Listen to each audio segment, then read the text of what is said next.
Hi, my name's Tracy Butler and I'm the Director of Links to Learning. I facilitate professional training for the listening program throughout Australia and New Zealand.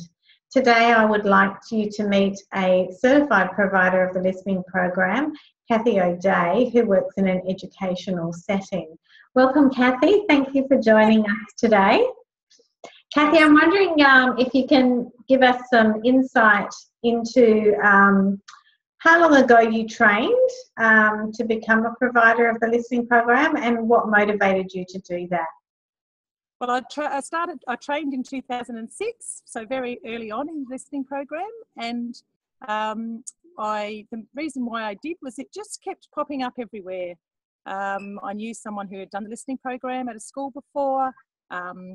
I just walked into the area where the listening program was and it was there, so I felt like it was something that I needed to follow through and explore more, and when I explored it more I thought it was perfect for what I needed for the school where I was working.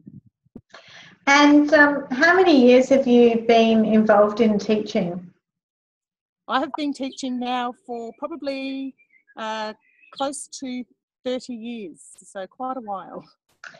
Wow. And so since implementing the listening program in your school, how many kids would you estimate that you've put through a program?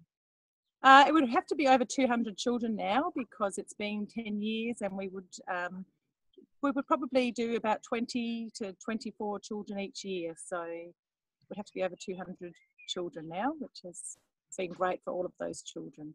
Yeah, and can you give me a bit of an understanding of the kind of improvements that you see in the children that you put through the program? Yes, from the feedback from the teachers working with the children and the parents, some of the main things that they note is they're more organised. Some of the teachers even say it's like a light has turned on with them in the classroom. They interact a lot more with the teachers and with the other children. They're more focused on their work.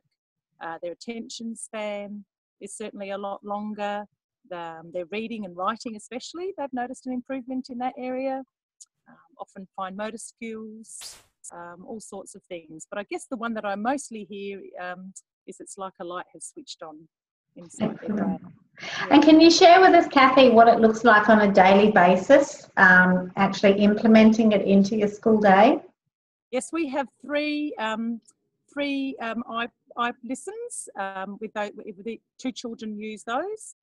So we have 6 children at a time. So we use 2 groups. So one group will come just before school and then right at the end of the day, and the other group come after recess and after lunch, so that they come straight up as soon as the bell goes, which the teachers prefer, so that way they're not missing a lot of their classroom time, because it's straight after recess and straight after lunch, and the children get in the routine of coming up to the room where they sit and they do their listening.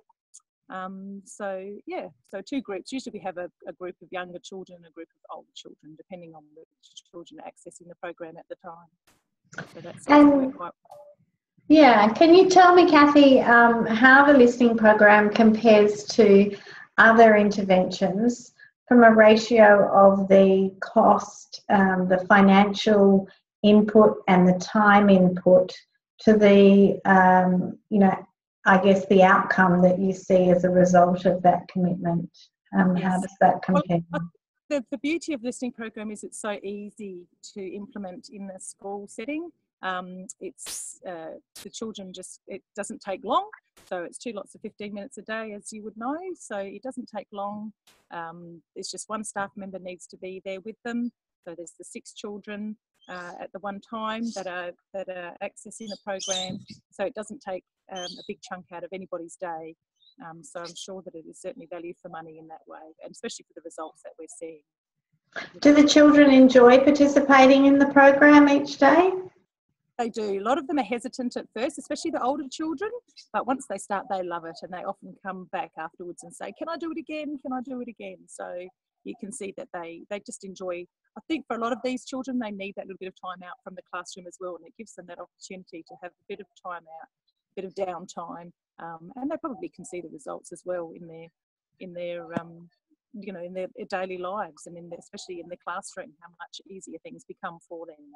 So I think that's part of the other reason why they do love to come and ask, can they come back and do it all over again, which is great, especially when they were hesitant to start with. So it's really nice to see that they then, you know, end up really enjoying it. So thank you so much, Cathy. Having a provider like yourself who's, you know, worked for, you know, 10 years with the listening program in your school, you've certainly got a vast knowledge of experience, and we appreciate you taking the time to share that with others who the concept is new to. So thank you, and continue to do your great work. Thanks, Tracy.